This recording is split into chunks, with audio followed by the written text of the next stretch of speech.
everybody, what's up? This is Anthony with the VR Game Rankings YouTube channel, and of course, you are tuned in to our daily vlog series. It is Saturday, February 24th. This is episode 105. You might be saying, what is the deal? Why is this a Saturday episode? Because I missed Friday. As you guys may already know, there was no episode up yesterday. My apologies. Continued technical difficulties plagued my situation yesterday. I actually tried to record this show like 3 or 4 different times and just kept running into problem after problem after problem. And I finally decided, you know what, F it. I'm just not going to even try today on Friday, and I will try again on Saturday, and hopefully things will work out. And things will be back to normal, basically, is what we're hoping for today. So this is episode 105, again, for Saturday, February 24th. And let's just go ahead and jump right into it, because we do have quite a bit of news stories on the docket and some pretty big news stories as well. And let's go ahead and start things off with HTC. Okay, so why is HTC in the news today?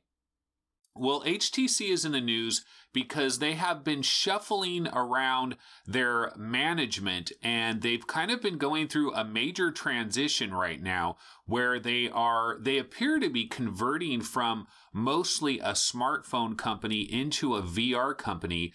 And the real question is, are they doing this because they really want to do this and this is their strategy, or are they kind of doing this because they are absolutely forced to do it? So there is a bit of controversy that is swirling around HTC right now. Some people are saying that HTC is a sinking ship and people are abandoning the ship, and that this could look like a potential disaster. And other people are saying, you know what, this is really much ado about nothing. This is just the shuffling of some executives, nothing really to concern ourselves about too much. So let's go ahead and dive into it and let's take a look at it. So the first bit of news that happened was Chi-Lin Chang, who is HTC's president of smartphone and connected devices, he resigned last week. Now, he had been with the company for 6 years, and he basically decided to leave the company to pursue his personal career plan, whatever that means. So he departed the company after 6 years. This kind of sent the company into a bit of a tailspin. They apparently weren't prepared for this, and this kind of caught everybody off guard. And The Verge contacted HTC and got a comment from them about the restructuring and the shuffling around of management positions. And I'll go ahead and read what they told The Verge. They said, "We have recently brought our smartphone and VR business under common leadership in each region. Today, we announced a restructure in North America for the HTC smartphone business that will centralize the reporting structure within the region. In doing so, there have been some employee reductions to align the business and to empower teams to better share their resources." And so supposedly there's going to be layoffs among HTC USA from a few dozen employees all the way up to potentially 100 employees being laid off at the USA versions of HTC. And then a lot of the general managers that were responsible specifically for AR, they've now been added into smartphone and AR, and they're controlling those specific regions that they were involved with before. For example, you have Daniel O'Brien. He was GM of HTC Vive Americas. He is now GM of HTC Americas, both VR and smartphones as well. And then Alvin Wang Grayland, the GM of HTC Vive China, is now the GM of HTC China. We have Raymond Pao. He was the vice president of HTC VR New Technology. He is now the general manager of North Asia. And Paul Brown, he was the GM of HTC Vive Europe. He is now the GM of HTC Europe. So basically, all four of those guys, they were very involved with the VR side of the business, and they're continuing to do all of that, but they've now been added. Smartphone duties have been added as well, and so they're basically covering both the VR side and the smartphone side. Now remember, HTC, this was this last year or was this very early this year? I think it was last year. HTC sold off about half of its entire smartphone team and most of their technology team behind smartphones. That was sold off to Google in a $1.1 billion deal. And so there definitely is a bunch of confusion. Well, it seems to be confusion from the outside that is going on with HTC. And there is some worry and there's some concern out there because the HTC Vive is a very important product in the VR gaming industry. One of the most one of the biggest products that we have. I mean, obviously, it's the Oculus Rift, HTC Vive, and PlayStation VR. And then, of course, the Microsoft headsets as well. That's pretty much our industry right now from a gaming standpoint. And HTC Vive is a very, very huge part of that as basically the one representative for the whole Steam VR thing at a consumer level. And so if HTC, if this is a burning ship, if this ship is starting to go down and the rats are jumping off the ship, and the first rat to leave was one of the biggest rats of all, Chia-Lin Chang, who he left after being with that company for 6 years to pursue his personal career goal. This is a little bit dicey. It is a little bit concerning. The stock has not performed very well. And will HTC really be able to make this transition from a smartphone company to more of just a VR company? Are they going to be able to make enough revenues in the VR industry to keep themselves afloat and to deal with the various debt that the company has and the issues that they're in overall? And there's a lot of comments that are going on about this on various subreddits about HTC situation. And I found one particular thread that was talking about this story, and there was one Redditor that had a relatively interesting comment. I mean, he's kind of going in a real negative way, but I thought it would be interesting to go ahead and read his comment, and then maybe we could discuss a little bit about it as well after that. So here is a comment from Redditor 0Z, and he's talking about all this reshuffling and the situation that it has developed into. Here's what he had to say. There's no way to spin this as a positive. It's incontrovertible that HTC stock has been plummeting since 2011. They've been forced to sell off significant parts of the company, including the bulk of their research and development team. And despite what they're saying in this article, there's rampant speculation in the industry that HTC won't field a flagship level phone after the U12, which means it might be reduced to selling low-end Android phones. HTC has been losing money, research and design engineers, and senior leadership. Vive fans would do well to wake up and smell the coffee. HTC's future is extremely precarious. Okay, so 0Z is really going down a negative road here, and he's saying, look, this is basically the beginning of the end, is pretty much what he seems to be saying about HTC, because he's saying that if they can't field another flagship level phone after their U12, that they're pretty much done. They're going to be stuck to selling low-end Android phones and then the whatever VR business that they still have. And that's not going to be enough to really carry this company and push this company forward. And so, we could be looking at a situation. I mean, let's just ponder the possibilities. What if HTC completely went under? So, I mean, let's examine a horror scenario for a second here. What if HTC completely went under? Well, here's the thing. If they did go under, what would happen is their VR division would be sold off. There would be a liquidation of assets. And so all of the VR rights to HTC Vive and all of that, that would be sold off. So some other company would come in, they would buy all that up, and they would take over control of basically the HTC Vive market. And so I don't think the HTC Vive as an entity would just completely disappear. I think another company would step in. However, this would really upset the apple cart, and it does definitely create some complications for Valve and for Steam VR. We were thinking that there were going to be a lot more Steam VR based headsets and that HTC wouldn't be the only game in town, but so far we haven't really seen that. Obviously, you got the Pimax 8K, which is technically a Steam VR headset. LG had a Steam VR headset that they've been completely quiet. LG has been as quiet as a mouse when it comes to their Steam VR ambitions. It's possible they don't even have Steam VR ambitions anymore. So it's a really interesting situation. I wouldn't go into any kind of a panic.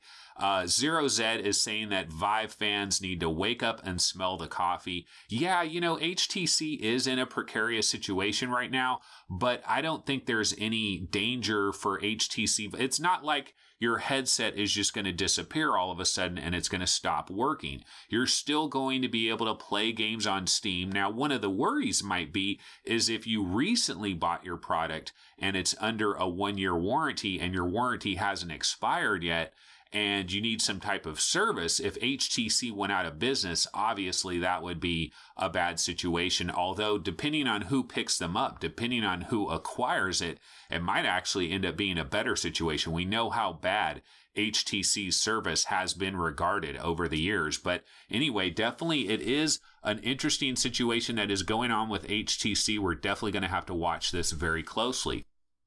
Okay, let's go ahead and go into story number 2. Story number 2 is Qualcomm has a brand new reference design that they have unveiled for their mobile VR platform. Now, we have to remember that there are a number of companies that are already using Qualcomm's previous reference design for the mobile VR platform. It was based off the Snapdragon 835 processor. Of course, I'm talking about the Vive Focus, I'm talking about the Mirage Solo, and I'm talking about the Pico Neo headset. All three of them are based on the 835 Snapdragon reference design that Qualcomm had before. And now this is their newer design. And what does it feature? Well, they, of course, are bumping it up to their brand new Snapdragon 845 processor, which they believe is going to result in a 30% boost in performance, in addition to 30% more power efficiency. So it's good news all around. More power for driving the games and experiences, but less power hungry, so the battery hopefully will last a little bit longer. But the two things that really jumped out to me about this particular reference design is the fact that we are getting legitimate foveated rendering in this new design. In fact, Qualcomm is using a solution that they call the Adreno foveation solution. So that is going to be featured. There are 2 cameras that are inside the headset that are actually tracking your eyeballs as they dart around looking at different things, providing the opportunity for foveated rendering, which should hopefully take some of the pressure off the 845 Snapdragon and allow for even more impressive visual experiences in the headset. The other major part of it is that this headset is going to be running at 120 frames a second, not the normal 90 frames per second that, say, the Oculus Rift runs at or the HTC Vive. And so at 120 frames per second. One of the downsides, though, is the resolution of the 2 panels that are featured in this new reference design. They are a bit lower resolution than what we're used to. The resolution is actually going to be 1024 by 1152 for each of those screens that are in there. So it is a bit of a drop in the resolution, but then it's jumping up to the 120 frames per second. Now, whenever I think about 120 frames per second, I think of PlayStation VR, because technically PlayStation VR actually has native 120 frame support. There is a game Chorix, which is a real-time strategy game. It is the only PlayStation VR game that I'm aware of that runs at a native 120 frames. And I remember before Chorix released, there was a lot of excitement, anticipation about the arrival of the first native 120 frame game. And one of the things that people were thinking about with this is that maybe you could play Chorix for 2 hours, you take the headset off, and you have very little eye strain, very little fatigue, because it's running at such a higher frame rate at 120 frames compared to 90. However, I've actually never played Chorix myself personally, but everybody that I talked to right around the time of release, that was my number one question. Does it feel different? Does it look any different? Is there any real noticeable differences about it? And the general consensus that I got back from everybody that I talked to said that they don't notice anything. They don't notice any difference between Chorix and any other PSVR game, even though Chorix is running at the native 120 frames. So we'll have to see. Will this new reference design, it's including foveated rendering and 120 frames, will that matter in the grand scheme of things? I'm more excited about the foveated rendering, to be completely honest with you guys, because the thing is, we don't really have a mainstream VR headset that uses foveated rendering. Now, when are we going to get headsets that are using this new reference design? Well, likely we'll hear more about this reference design in the summer, and probably the first headset featuring this from maybe a third-party company will arrive in the fourth quarter of 2018. So we could have our first mainstream foveated rendering headset, and I think it's good to get it out there. I want to see, what is foveated rendering all about? Does it really live up to all this hype? Is foveated rendering something that we're going to see in every new headset going forward? I would like to see this, very interested in that. So that is Qualcomm's new reference design. Okay, I have a couple of announcements in regards to games, some updates and some new games coming. And the first announcement is GORN.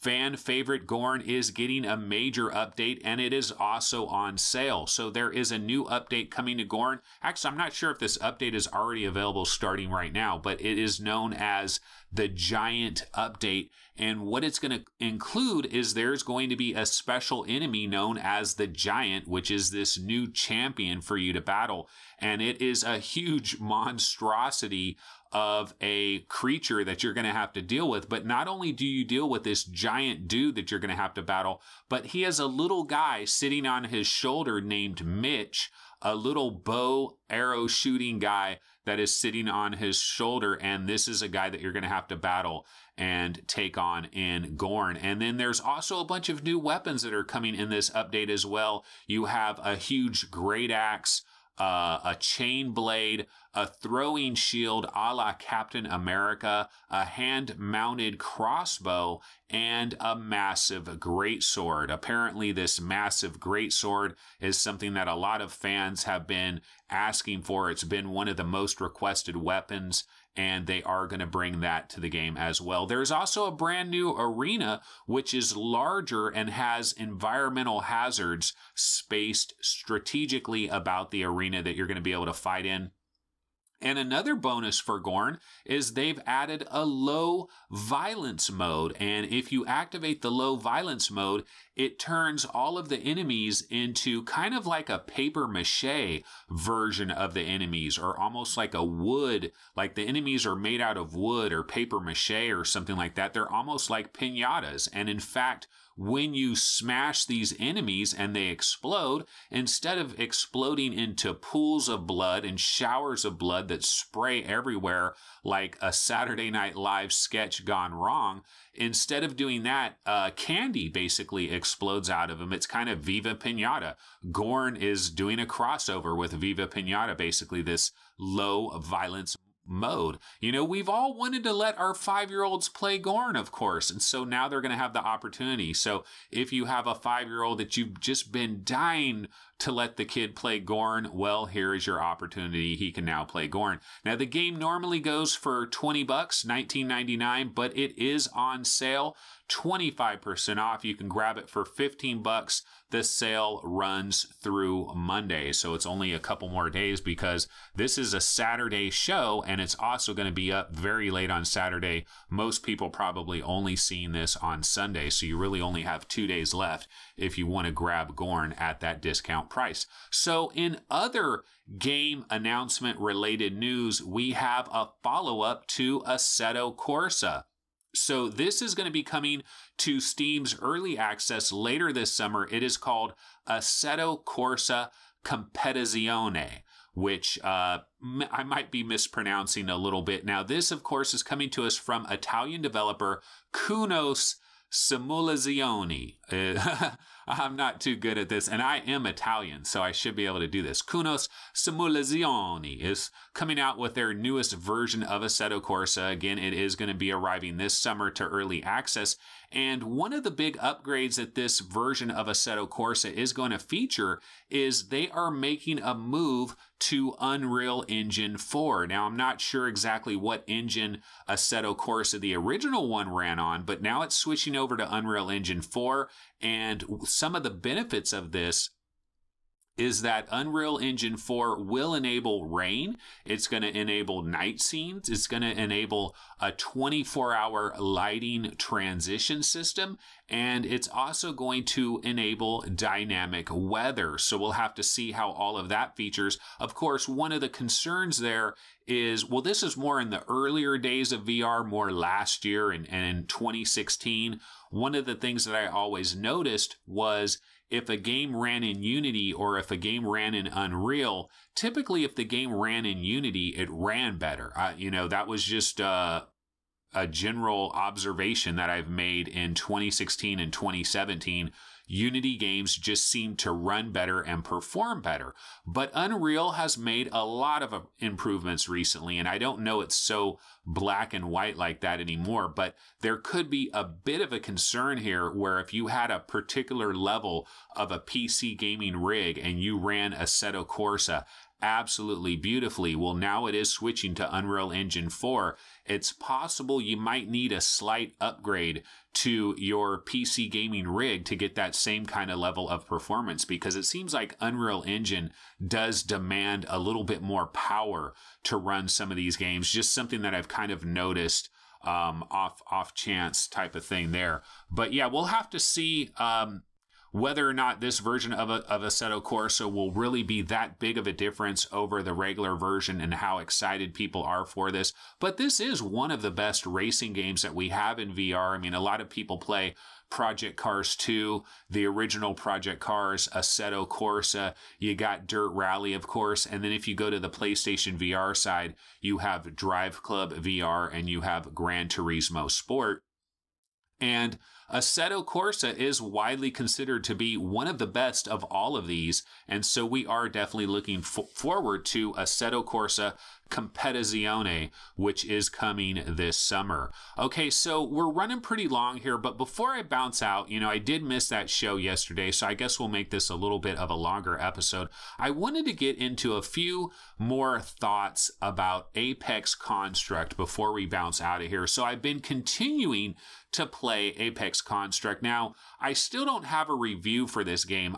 What I like to do in terms of reviews is I like to really marinate with a game for a while and kind of feel like I really have a feel for a game before I go into that review category. And sometimes you don't have to spend a ton of time with an individual game before you get to that kind of familiarity with it. But for me, Apex Construct, I still don't feel like I'm completely at a point where I can give like a final judgment on this game, but I do have some additional thoughts on it. So the last time that I talked about it, one of my main concerns was the snap turning and basically the controls in general. And I pretty much said that I really couldn't completely endorse or recommend the game at its $30 price point with the problems that it had at that time. And as far as I'm aware, these problems are still existing. Now, I know the developer is interested in updating the game and possibly revamping the snap turning system, which is basically the number one problem that I have with the game. Now, what I have figured out is if I hold my Move controller in a very specific way and I hit the triangle button and I flick my wrist in a very specific way, I can typically get the snap turning to work a little bit better. So that has improved a little bit. And then what I've actually been using even more than snap turning, see, if you just hit the triangle button on your right Move controller without flicking your wrist at all, what it does is it does a 180-degree flip. So if I'm facing this direction and I hit that triangle, then boom, I'm facing exactly in the opposite direction. So one of the things that I've noticed as I've been playing Apex Construct, it's almost easier for me to look in the exact direction that I don't want to be in and then just hit the triangle and do a 180-degree flip rather than trying to do the snap turning. Now, hopefully, eventually they'll fix the snap turning and it'll be easy. You'll just hit a button press and cycle through the turns faster, kind of like in Skyrim. Like, I had absolutely no problems playing Skyrim. The snap turning in that game worked absolutely fine. So hopefully we'll see some of that as updates continue to come in for Apex Construct. Another little negative I have with the game is like from a combat standpoint. So the game seems to be set up in a certain way where you will have a lot of slower exploratory moments where you're kind of going through the levels, you're exploring, you're looking at stuff, you're finding stuff. It's almost like a BioShock type of thing because it's almost like the world of Rapture or something. Something has happened to this world. There's nobody around anymore. It does have a little bit of that flavor. And so you're kind of exploring the environments. You're hacking these computer terminals. You're reading little stories that are in the computer terminals. Sometimes there's audio logs that are in the computer terminals. So you kind of go through these slow moments. Then what'll happen is the music will kick up and all of a sudden you'll hear this action music will start up, and that action music is a dead giveaway. It lets you know, okay, right now combat time. So here is combat time. And I know the developer's doing that on purpose. They're putting that music in there to let you know, okay, guess what? It's combat time. Robots are now going to be coming into the area and you're going to have to deal with a small wave of robot enemies that you're going to have to battle. And so then you get into the battles with the enemies. But the downside of that is it makes it incredibly predictable. You can go through the game, and as long as you don't hear that action music playing, you know there's no enemies anywhere, so you don't have to be on guard. And then when the action music comes in, that's when you know, okay, I got to be ready to fight now. And so in a normal VR game, you're kind of on your toes at all times. You never know what's going to happen. But when they do this music like that, it kind of sets it up in that sort of a way. Now, it's not horrible because it's nice that you have these slower exploratory moments and then you have the fast action moments. That's a good mixture. I like that. I just don't know about the music being such a...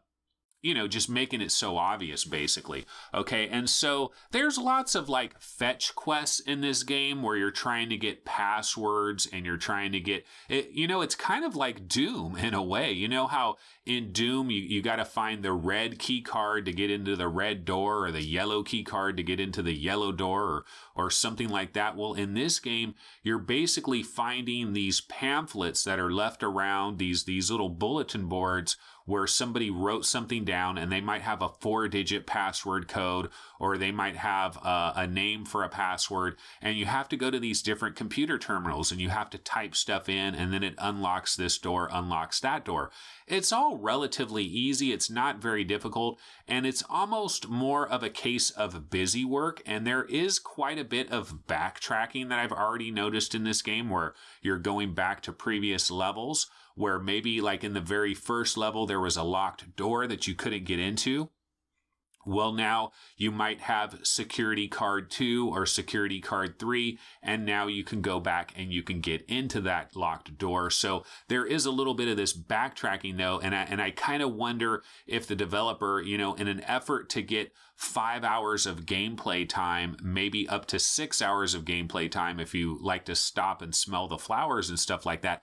In an effort to do that, maybe they created a lot of this backtracking and a lot of these fetch quest type situations. And then the other issue I have is checkpointing. Checkpointing can be very frustrating for me in Apex Construct. And the reason it's so frustrating to me personally is because one of the issues with PlayStation VR in general is the friction factor, you know, in terms of like turning everything on, getting your headset on, getting your headphones on, having your Move controllers, making sure you turn on your PS4 and you activate your Move controllers and they register. Sometimes I have a lot of problems with one of my Move controllers not registering right.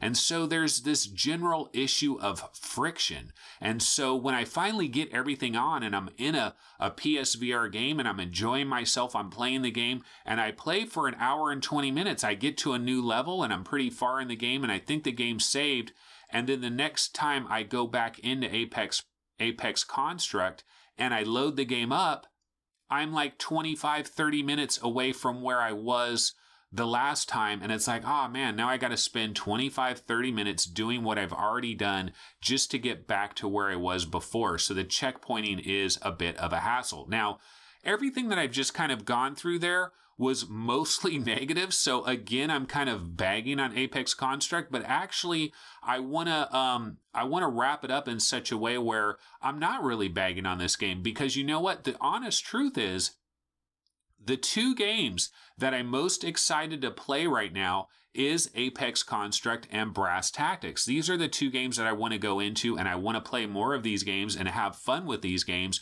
And so basically all of the problems that Apex Construct does have, and it does have quite a few problems, I'm still enjoying myself. I'm still having some fun going through the game. It's not the greatest game of all time. This is not going to be ranked as one of the top 10 PSVR games. You know, like a year from now, Apex Construct is just going to be thought of as another PSVR game. It's not like a world-changing game or anything like that.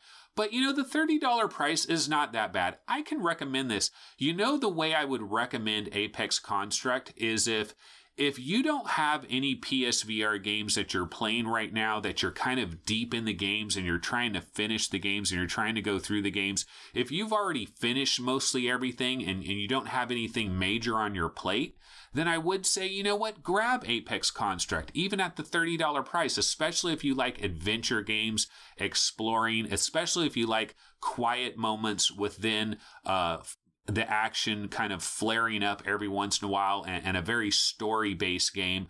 You know, it's not that bad. I think it's pretty decent. But if you do have a number of PSVR games that are already on your plate, like if you're still working your way through raw data, or you're still working your way through Arizona Sunshine, or whatever PSVR game it happens to be, maybe you don't need to grab Apex Construct right away. You know, it's a good game, not a great game. It has issues, but I'm still enjoying myself playing it. So, you know, that kind of wraps it up. But you know what? That's going to go ahead and do it. This has been episode 105 of the VR Game Rankings Daily Vlog series. It is actually Saturday, February 24th. We missed our show on Friday, and of course, I will be back on Monday. Once again, apologies for the delay with this show and for all of that. Hopefully, a lot of my technical issues are behind me, and hopefully it's smooth sailing from here on out. So I will see everybody next week. Take it easy. Later.